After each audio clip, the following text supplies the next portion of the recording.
হঠাৎ করে একটা ভয়ঙ্কর শব্দ, আর সেই শব্দের সাথে সাথে বাসটা সোজা নদীর পানিতে তলিয়ে গেল।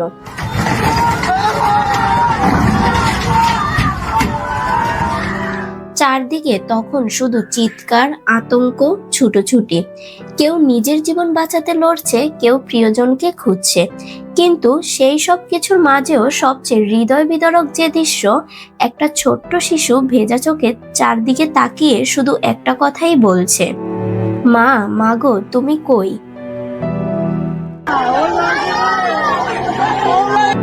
এই একটা ডাক যেন সব শব্দকে থামিয়ে দেয়, যেন পুরো আকাশটা ভারী হয়ে যায় সেই আর্তনাদে। আমরা খবর হিসাবে দেখি, সংখ্যা হিসাবে শুনি, কিন্তু এর পেছনে থাকে কত স্বপ্ন, কত সম্পর্ক, কত গল্প।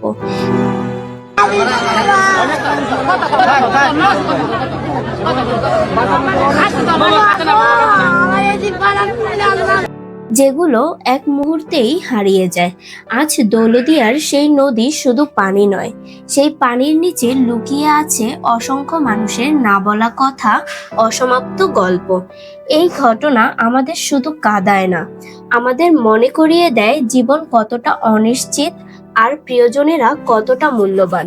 হয়তো এখনো কোথাও কোনো শিশু তার মাকে খুঁজছে, আর সেই প্রশ্নটা বাতাসে ভাসছে, মা তুমি কই?